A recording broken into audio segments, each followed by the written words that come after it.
¿Alguna vez has confiado tan ciegamente en alguien que le entregaste tu mundo entero solo para descubrir que esa misma persona era capaz de lo impensable para quitártelo todo?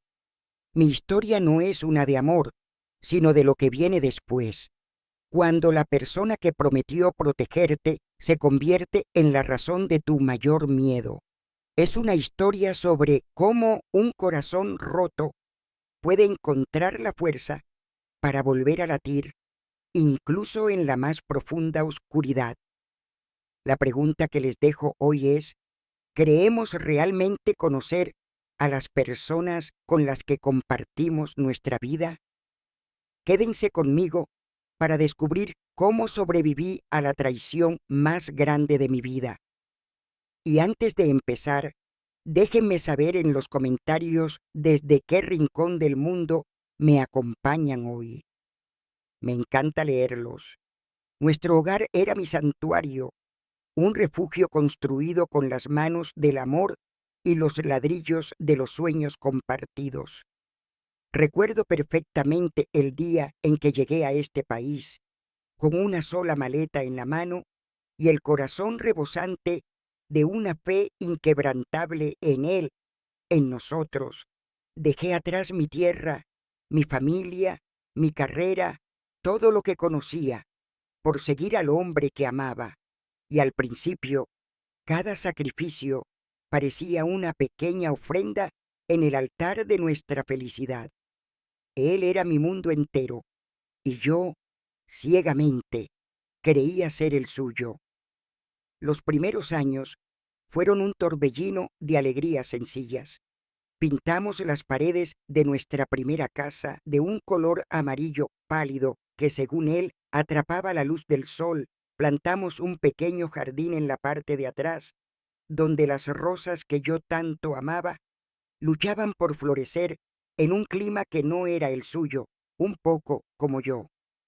Cada noche nos sentábamos a cenar y hablábamos durante horas, no solo de nuestro día, sino de nuestros planes, los hijos que tendríamos, los viajes que haríamos cuando nos jubiláramos, la casita junto al mar donde envejeceríamos juntos. Él apoyaba su cabeza en mi regazo mientras veíamos películas viejas, y en esos momentos yo sentía una paz tan profunda, una certeza tan absoluta de que mi lugar en el mundo era a su lado, que ninguna duda podía encontrar una grieta por donde colarse.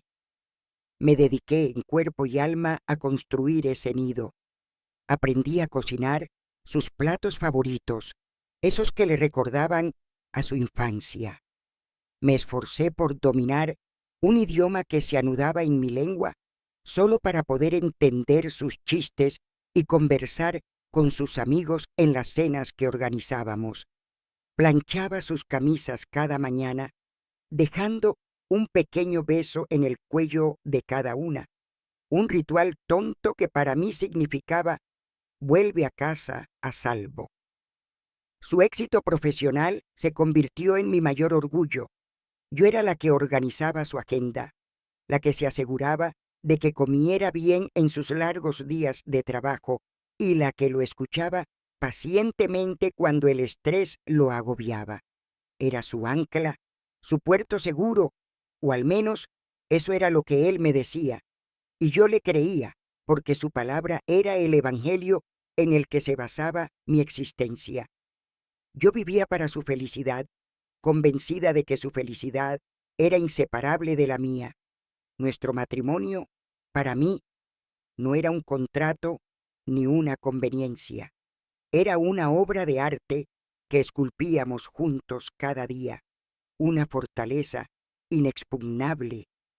Pero las fortalezas más imponentes pueden tener cimientos de arena, y la mía comenzó a erosionarse de una forma tan sutil, tan silenciosa, que al principio confundí el sonido del derrumbe con el simple murmullo del viento. Todo comenzó con el tiempo que antes nos sobraba para compartir, de repente se volvió un recurso escaso, un lujo que él ya no podía permitirse. Las reuniones hasta tarde se hicieron cada vez más frecuentes. Al principio, yo lo esperaba con la cena caliente, pero con el paso de los meses me acostumbré a cenar sola, mirando el asiento vacío frente a mí mientras la comida se enfriaba en el plato. Sus excusas eran siempre plausibles, siempre relacionadas con un proyecto importante o un cliente exigente. ¿Y cómo iba yo a dudar? Su carrera era nuestro futuro. Es por nosotros, mi amor, me decía, y yo asentía, reprimiendo la pequeña punzada de soledad que comenzaba a instalarse en mi pecho.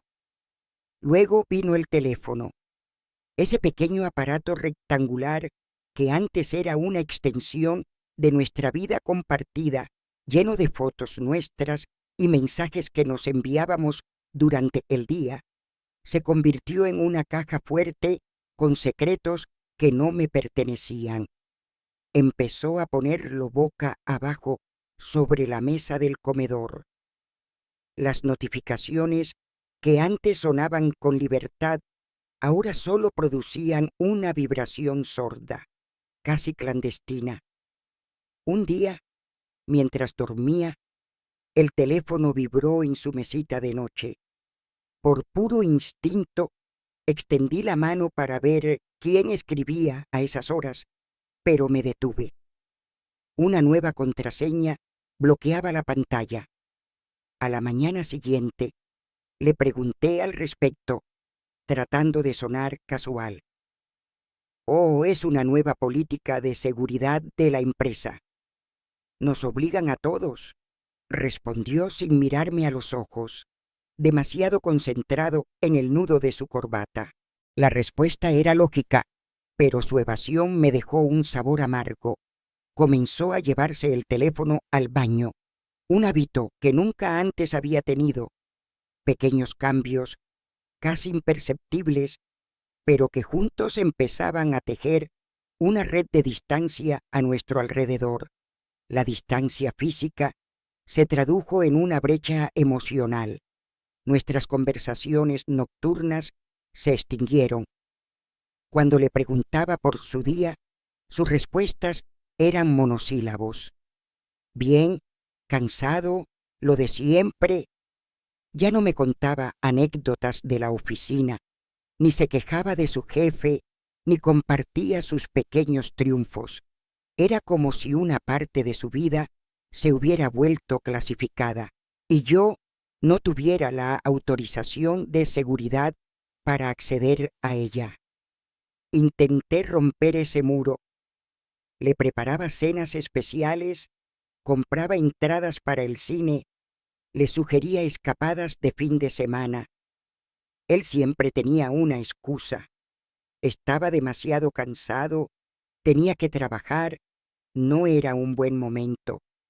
Empecé a sentirme como una extraña en mi propia casa, compartiendo una cama con un hombre cuyo cuerpo estaba presente, pero cuya mente y corazón viajaban a lugares desconocidos para mí. La intimidad se volvió mecánica, un eco de lo que solía ser, y luego simplemente desapareció. Me abrazaba por la noche, pero su abrazo se sentía hueco, un gesto aprendido, desprovisto de todo calor. Me sentía increíblemente sola, una soledad que es más dolorosa cuando estás acompañada. Empecé a dudar de mí misma. ¿Era yo el problema? ¿Había dejado de ser interesante? ¿Había engordado?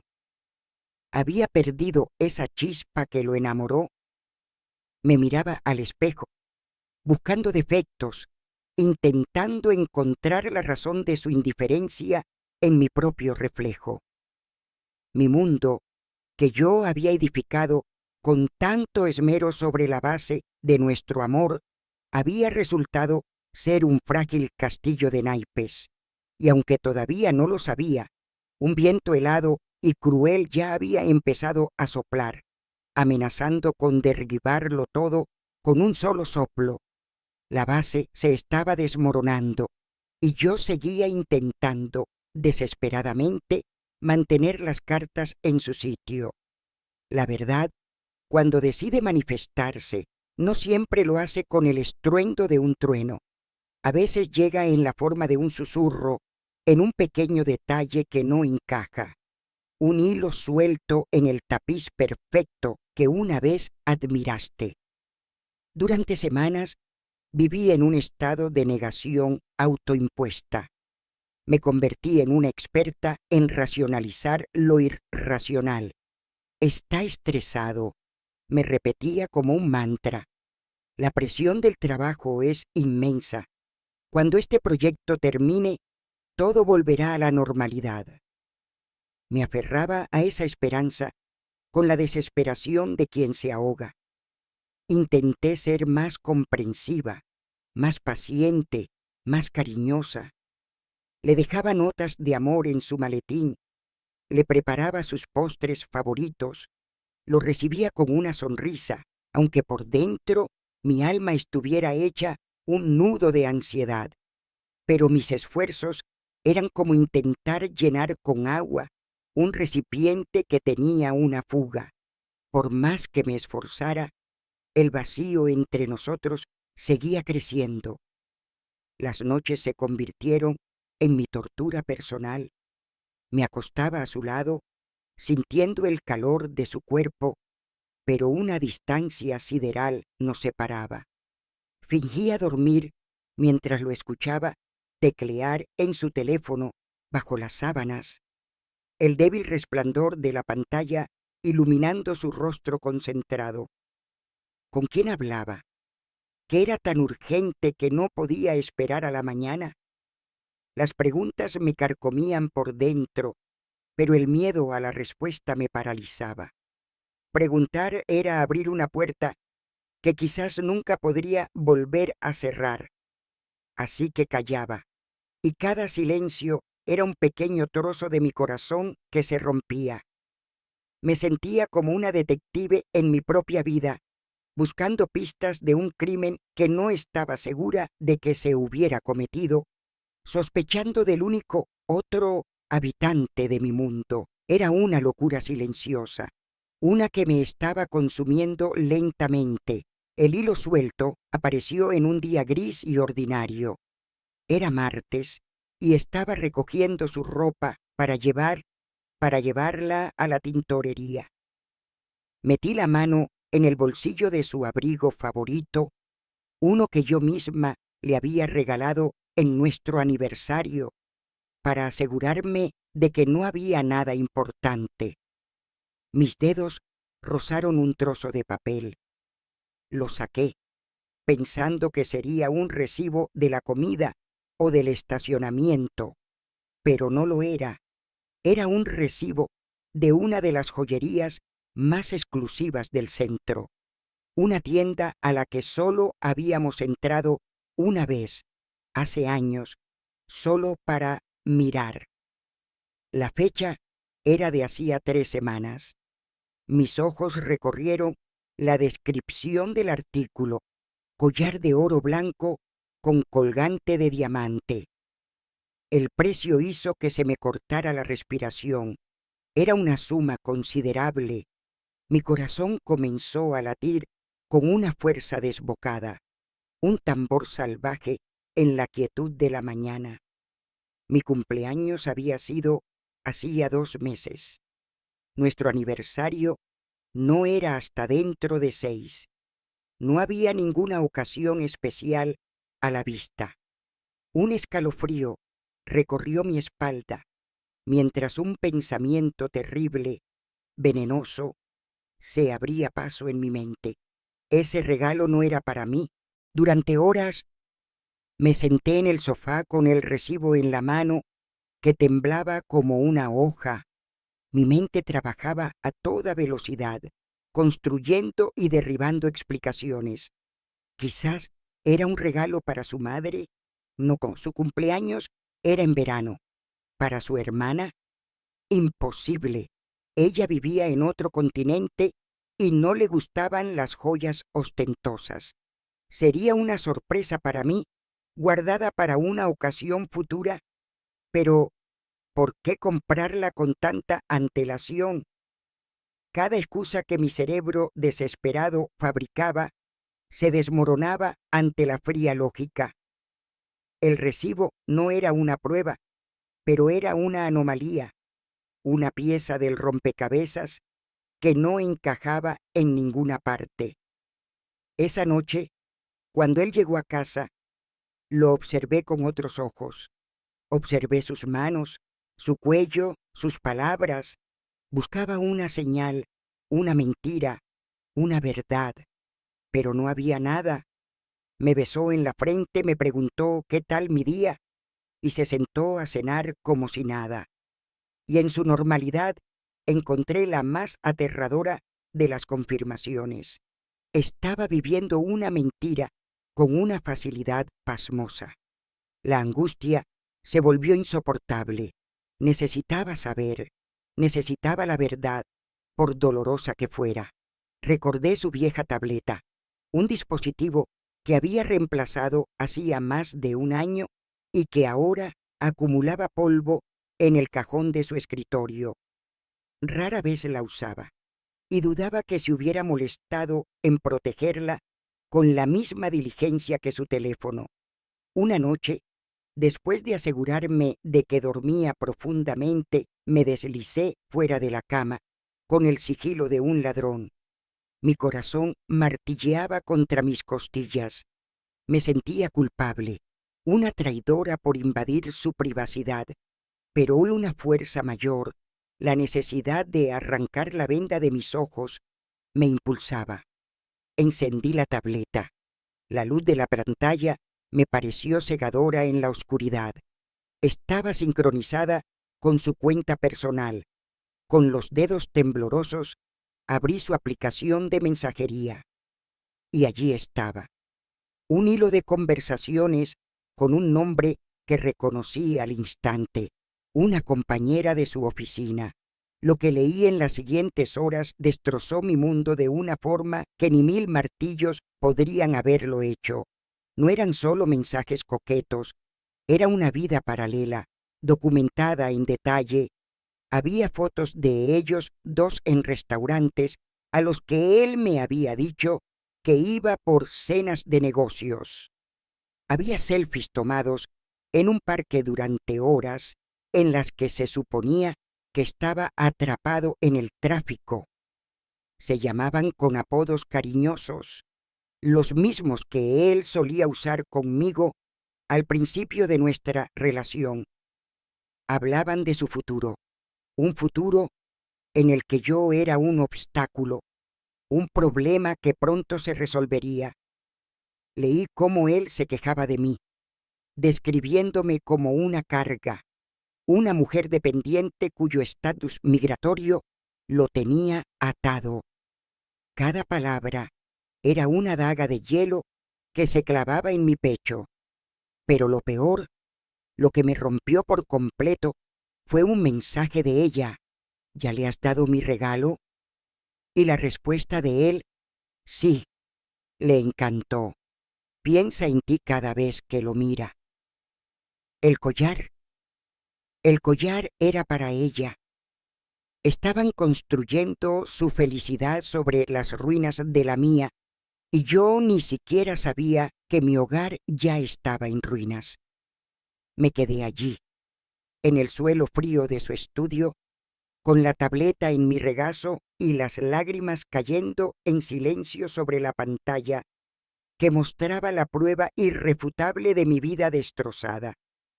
El castillo de naipes no solo había temblado, se había derrumbado por completo, sepultándome bajo sus escombros, y en medio de esa devastación, una certeza fría y aterradora se apoderó de mí.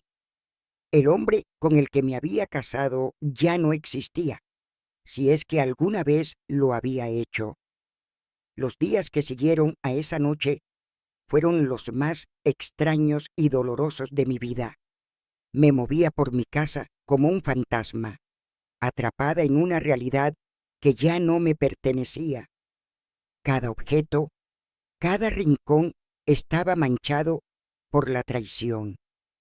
La taza de café de la que bebía por la mañana, la misma que le había regalado por su cumpleaños, ahora me quemaba las manos. El sofá donde nos acurrucábamos para ver películas se sentía frío e inhóspito. Vivía una doble vida. Por fuera era la esposa que seguía con su rutina, preparando el desayuno, lavando la ropa, sonriendo cuando era necesario. Por dentro era un caos de dolor, ira y una confusión tan profunda que me sentía perdida en mi propia mente. Verlo cada día era una forma de tortura exquisita. Lo miraba al otro lado de la mesa y veía a un completo extraño. Analizaba cada gesto, cada palabra, buscando un atisbo del hombre del que me había enamorado, pero solo encontraba a un actor interpretando un papel. Y lo peor era que yo también me había convertido en una actriz. Fingía que todo estaba bien, que no había pasado noches en vela leyendo sus mensajes, que no sentía una náusea constante en la boca del estómago. Mi silencio era mi única arma, mi único escudo. No podía enfrentarlo todavía, no sin un plan. La mujer ingenua y confiada que había llegado a ese país había muerto en el suelo de su estudio. La que se levantó era una superviviente y las supervivientes aprenden a ser cautelosas. Comencé a prepararme para la guerra en secreto. Usaba el ordenador de la biblioteca pública para investigar sobre leyes de divorcio. Las palabras división de bienes, manutención y estatus migratorio bailaban ante mis ojos, formando una jerga legal intimidante y ajena. Copiaba en una pequeña libreta los nombres de abogadas especializadas en derecho familiar e inmigración. Hacía llamadas desde un teléfono público en la calle, con la voz temblorosa, pidiendo citas. Cada paso era aterrador, pero también me infundía una extraña sensación de poder. Por primera vez en mucho tiempo, no estaba simplemente reaccionando a sus acciones, estaba tomando el control de mi propio futuro, por sombrío que pareciera. Mi plan era simple: reunir toda la información posible, conseguir representación legal y entonces, solo entonces, confrontarlo con la verdad. Quería hacerlo de la manera correcta, protegiéndome a mí misma y a mis derechos. No le daría la satisfacción de verme derrumbada y suplicante. Si nuestro matrimonio iba a terminar, terminaría en mis términos, no en los suyos. Sin embargo, subestimé por completo su crueldad y su cobardía. Mientras yo planeaba mi defensa, él ya estaba ejecutando su ataque. Probablemente notó mi cambio. Aunque intentaba actuar con normalidad, la luz se había ido de mis ojos. Mi risa era forzada, mis abrazos rígidos. Un par de veces me preguntó si me pasaba algo. Solo estoy cansada, le respondía, y esa era la única verdad que podía ofrecerle. Mi cansancio era existencial, un agotamiento del alma. Quizás mi distancia lo puso nervioso. Quizás temió que yo hubiera descubierto algo, o quizás su plan siempre fue la solución final y más despiadada a su problema. Nunca lo sabré con certeza. Lo que sí sé es que él decidió no enfrentar las consecuencias de sus actos. No quiso pasar por un divorcio contencioso, ni dividir el patrimonio que habíamos construido juntos, ni mirarme a los ojos y admitir su traición. Encontró una manera de limpiarme del tablero de juego sin siquiera tener que tocar la pieza. Ocurrió una mañana de jueves. El sol entraba por la ventana de la cocina y el olor a café recién hecho flotaba en el aire. Era una mañana perfectamente normal. Él se había ido al trabajo hacía un par de horas, después de darme un beso en la mejilla que se sintió como el roce de un trozo de hielo. Yo estaba lavando los platos, con la mente a miles de kilómetros de distancia, repasando la conversación que tendría con la abogada esa tarde. Fue entonces cuando sonó el timbre, no un toque amistoso, sino dos timbrazos cortos, secos, autoritarios.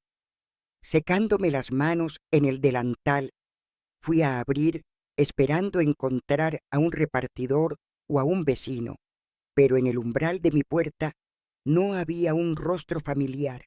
Había dos hombres vestidos con trajes oscuros y una expresión impenetrable. Se identificaron como oficiales de inmigración. Mi primer pensamiento fue que era un error, un terrible malentendido. Mi situación era regular, mi solicitud de residencia permanente, basada en mi matrimonio, estaba en proceso y todos los papeles estaban en orden. Los invité a pasar, con el corazón empezando a latir un poco más rápido, pero todavía convencida de que era una simple confusión administrativa.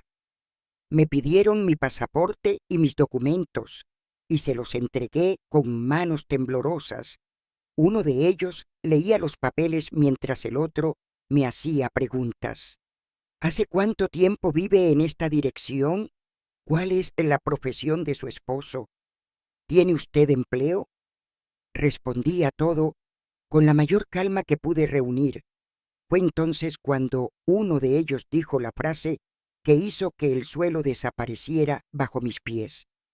Hemos recibido una denuncia anónima que sugiere que su matrimonio es fraudulento y que su situación en el país es irregular. La palabra fraudulento resonó en mi cabeza como un disparo. ¿Cómo podía ser mi amor, mi entrega, reducido a una acusación tan vil? Pero el golpe final aún estaba por llegar. El oficial continuó. La fuente nos informó de un detalle muy específico sobre su expediente, un error menor en su primera solicitud de visa de hace años, algo que solo alguien con acceso a sus archivos personales podría conocer. En ese instante, el tiempo se detuvo. El rostro de mi esposo apareció en mi mente, no sonriendo como en nuestras fotos, sino con una fría determinación. El rompecabezas se armó con una claridad brutal y cegadora. La denuncia no era anónima. Había sido él. No había sido un extraño, ni un enemigo. Había sido el hombre que dormía a mi lado cada noche. El hombre que había jurado protegerme. Había usado mi mayor vulnerabilidad, mi condición de inmigrante, como un arma para deshacerse de mí de la forma más limpia y cruel posible. Era el movimiento de un cobarde maestro, sin gritos, sin abogados de divorcio, sin tener que repartir ni un solo céntimo. Simplemente me entregó, como si fuera un paquete no deseado, para que el sistema me hiciera desaparecer de su vida y dejarle el camino libre hacia su nueva felicidad. Sentí que el aire me faltaba. Las paredes de mi casa, mi santuario, comenzaron a cerrarse sobre mí. Los oficiales me informaron con una frialdad protocolaria que debía acompañarlos. No me permitieron hacer una llamada. No me permitieron empacar una maleta. Salí de mi casa con lo que llevaba puesto, escoltada como una criminal. Al cruzar el umbral, miré hacia atrás por última vez. La puerta se cerró detrás de mí con un clic seco y definitivo.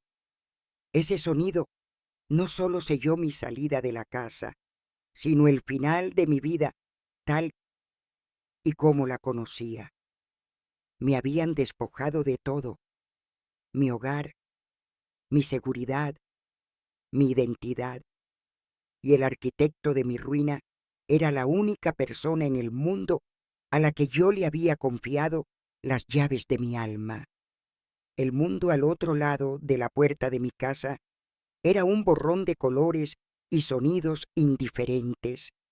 Me sentía desconectada de la realidad, como si estuviera viendo una película de la vida de otra persona. El viaje en el coche oficial transcurrió en un silencio denso y pesado. Miraba por la ventana las calles familiares, las tiendas donde hacía mis compras, el parque donde paseábamos los domingos, y todo parecía pertenecer a un pasado lejano, a una vida que ya no era mía. Me llevaron a un centro de procesamiento, un edificio gris y anónimo que olía a desinfectante y a desesperanza. Allí el proceso de deshumanización comenzó. Dejé de ser una persona con un nombre y una historia para convertirme en un número de caso, un expediente.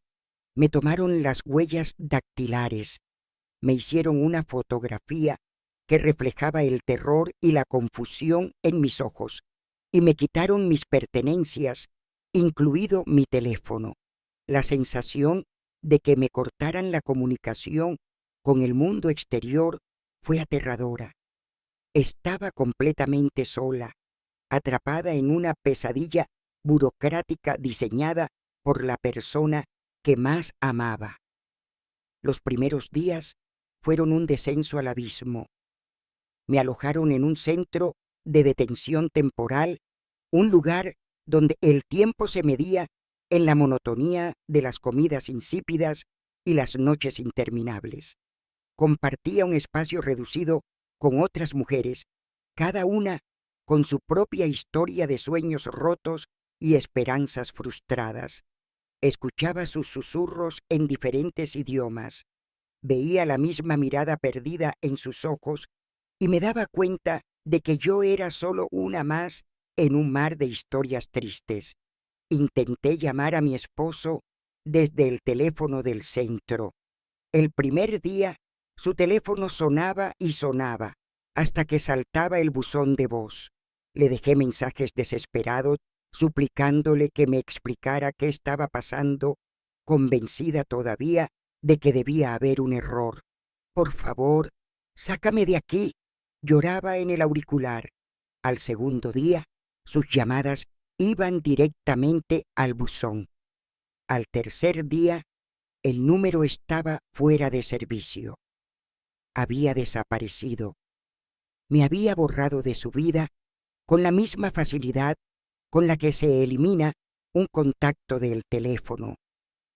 Llamé a sus padres, las personas que me habían llamado hija durante años.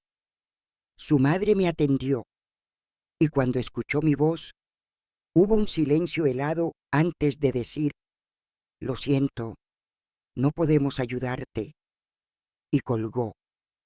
La traición era total, una conspiración de silencio en la que todos los que una vez me sonrieron ahora me daban la espalda. Fue en ese lugar donde sentí por primera vez el peso del prejuicio en su forma más cruda. Ya no era una teoría abstracta, sino una realidad tangible. Para los funcionarios, yo era la encarnación del estereotipo que la denuncia anónima había pintado. Una extranjera que se había casado por interés, una mentirosa. Me hablaban con impaciencia, con un tono de sospecha que me hacía sentir culpable aunque no hubiera hecho nada malo. Mi acento, que antes era motivo de curiosidad o incluso de encanto, ahora parecía ser una prueba de mi engaño. Me sentía juzgada por mi apariencia, por mi forma de hablar, por mi simple existencia. Me hundí en una depresión profunda. Había días en los que no tenía fuerzas ni para levantarme de la litera. La comida no me sabía a nada. El futuro era un muro negro e impenetrable. Había perdido mi hogar, a mi esposo, mi dignidad y, lo que era peor, la fe en la bondad humana. Mi mundo se había reducido a cenizas y yo estaba sentada en medio de ellas sin saber cómo ni por dónde empezar a reconstruir. Pero, incluso en la oscuridad más absoluta, a veces aparece una pequeña grieta por donde se filtra la luz. En mi caso, la luz vino en la forma de una mujer mayor, una voluntaria, que visitaba el centro una vez por semana. Tenía el pelo blanco recogido en un moño y unos ojos que habían visto mucho sufrimiento, pero que conservaban una chispa de compasión. Se sentó a mi lado un día mientras yo miraba fijamente a la pared sin ver nada. No me preguntó por qué estaba allí. Simplemente me ofreció una taza de té caliente y se sentó en silencio conmigo. Fue el primer gesto de amabilidad pura que había recibido en semanas y rompió la presa que contenía mis lágrimas. Lloré como no lo había hecho nunca, un llanto desgarrador que venía desde lo más profundo de mi alma rota. Ella solo me pasó un pañuelo y esperó. Cuando terminé, me habló de una pequeña organización sin fines de lucro, un grupo de abogados que ayudaban a personas en mi situación. Me dio un trozo de papel con un número de teléfono. No te rindas, me dijo. Tu historia merece ser escuchada. Ese pedazo de papel se convirtió en mi ancla. Reuní las pocas fuerzas que me quedaban y llamé. La voz al otro lado de la línea era amable y paciente. Me hicieron preguntas y por primera vez sentí que alguien estaba realmente escuchando, no juzgando. Unos días después, me asignaron a una abogada. Su nombre era Laura, y era una mujer joven con una energía feroz y una mirada inteligente. Nuestra primera reunión fue en una pequeña sala de visitas del centro. Yo estaba nerviosa, avergonzada de mi situación, de mi aspecto, de mi desesperación. Pero Laura me miró directamente a los ojos y me dijo: «Cuéntamelo todo, desde el principio, y no omitas ningún detalle». Le conté mi historia, desde el día en que conocí a mi ex esposo hasta el momento en que los oficiales llamaron a mi puerta. Le hablé del recibo de la joyería, de los mensajes en la tableta, de su cobardía. Cuando terminé, esperaba ver en su rostro lástima o, peor aún, duda. En cambio, vi determinación. «Lo que te ha hecho es terrible», dijo con una firmeza que me hizo sentir segura por primera vez en mucho tiempo. «Y vamos a luchar. No va a ser fácil ni rápido, pero no estás sola en esto». Esas palabras, «no estás sola», fueron el primer ladrillo de mi nueva vida. Comenzó un proceso legal largo y arduo. Tuvimos que recopilar pruebas, testimonios de vecinos que pudieran corroborar la autenticidad de mi matrimonio, extractos bancarios que demostraran nuestra vida en común.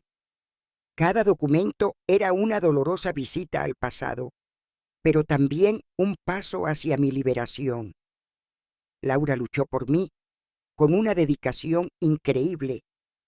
Se enfrentó a la burocracia, presentó mociones, argumentó mi caso ante las autoridades. Hubo audiencias, aplazamientos, momentos de esperanza y momentos de profunda frustración. Pero a lo largo de todo el proceso, nunca me sentí como un simple caso. Laura me llamaba para ver cómo estaba. Me animaba cuando la desesperanza amenazaba con volver y celebraba conmigo cada pequeña victoria, como conseguir una audiencia o que un juez aceptara una nueva prueba. Lentamente, muy lentamente, sobre las cenizas de mi vida anterior, comencé a construir nuevos cimientos. No eran los cimientos de un matrimonio o del sueño de otra persona. Eran mis propios cimientos, forjados en el dolor, pero reforzados con una resiliencia que nunca supe que poseía. La lucha por mi estatus legal se convirtió en la lucha por mi propia identidad, por mi derecho a existir, a tener un futuro, y aunque todavía estaba rodeada de ruinas, por primera vez en mucho tiempo, empecé a creer que era posible volver a construir algo sobre ellas. Pasaron casi 2 años, 235 días, para ser exactos, desde que la puerta de mi casa se cerró a mi espalda, el tiempo que en el centro de detención se había arrastrado con una lentitud tortuosa, de repente parecía haberse acelerado, llevándome a un presente que nunca hubiera podido imaginar en mis horas más oscuras. La batalla legal fue una montaña rusa de emociones, una prueba de resistencia que agotó mis reservas de fuerza una y otra vez. Pero con Laura a mi lado, perseveramos. Finalmente, llegó el día del veredicto final. Recuerdo estar sentada en una sala de espera anónima, con las manos tan frías como el hielo, mientras mi futuro pendía de un hilo. Cuando Laura salió con una sonrisa y me dijo: «Lo conseguimos, puedes quedarte», el alivio fue tan inmenso que sentí que mis rodillas cedían. No era una victoria contra mi exesposo, era una victoria para mí. El sistema había reconocido la verdad y yo había ganado mi derecho a empezar de cero por mis propios méritos. Mi nueva vida comenzó con pasos pequeños y humildes. Con la ayuda de la organización de Laura, encontré un pequeño apartamento de una sola habitación en un barrio tranquilo. Era minúsculo comparado con la casa que había compartido con él, pero cada centímetro cuadrado era mío. Pinté las paredes de un azul sereno, compré muebles de segunda mano que arreglé con mis propias manos y coloqué una pequeña maceta con una planta de albahaca en el alféizar de la ventana. Ese pequeño apartamento se convirtió en mi verdadero santuario, un lugar donde nadie podía hacerme daño. Necesitaba un trabajo, y la respuesta llegó de la forma más inesperada. Mientras caminaba un día, el aroma a pan recién horneado me atrajo hacia una pequeña cafetería de barrio. Entré y vi un letrero en la puerta que decía: «Se necesita ayuda». Mi amor por la repostería, algo que había cultivado durante mi matrimonio, principalmente para complacer a mi esposo, resurgió. Hablé con la dueña, una mujer amable y enérgica llamada Elena, y le conté una versión resumida de mi historia. Vio algo en mis ojos, quizás la determinación o la necesidad, y me dio una oportunidad. Empecé limpiando mesas y sirviendo cafés, pero poco a poco, Elena me dejó experimentar en la cocina. Mis pasteles, mis galletas, las recetas de mi abuela que había guardado en mi memoria, comenzaron a ganar popularidad entre los clientes. La cafetería se convirtió en mi segundo hogar. El trabajo era duro y las horas largas, pero era un trabajo honesto que me daba un propósito. El sonido de la campana de la puerta, el murmullo de las conversaciones de los clientes, el calor del horno, todo ello se convirtió en la banda sonora de mi nueva existencia. Allí conocí a las que se convertirían en mi nueva familia, mujeres fuertes, resilientes, que frecuentaban el local, una maestra jubilada, una joven artista, una madre soltera.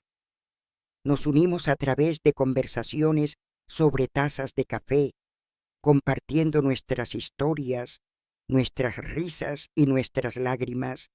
Ellas no me veían como una víctima o una inmigrante, me veían como una de ellas.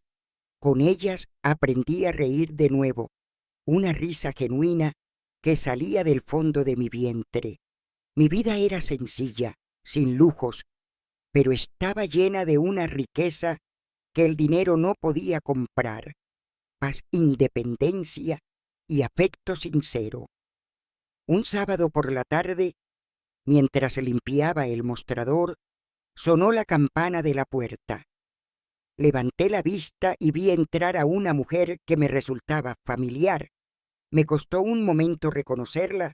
Era una antigua vecina de la casa donde había vivido. Ella también pareció sorprendida al verme allí. Se acercó con una sonrisa tímida y pidió un capuchino. Conversamos un poco sobre trivialidades y luego, con cierta vacilación, me preguntó cómo estaba. Le conté brevemente sobre mi nueva vida, sobre la cafetería, sobre lo feliz que me sentía.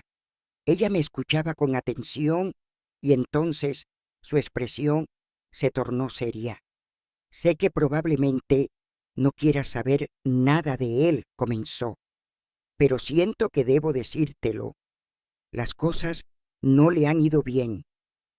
Me contó que su relación con la otra mujer no había durado. Aparentemente la desconfianza se había instalado entre ellos. Si él había sido capaz de traicionar a su esposa de una manera tan calculada, ¿qué le impedía hacerle lo mismo a ella? Su relación, construida sobre cimientos podridos, se había derrumbado. La vecina continuó contándome que mi exesposo había tenido que vender la casa. No podía mantenerla él solo y, al parecer, los recuerdos también se habían vuelto demasiado pesados. Su carrera, que lo era todo para él, se había estancado.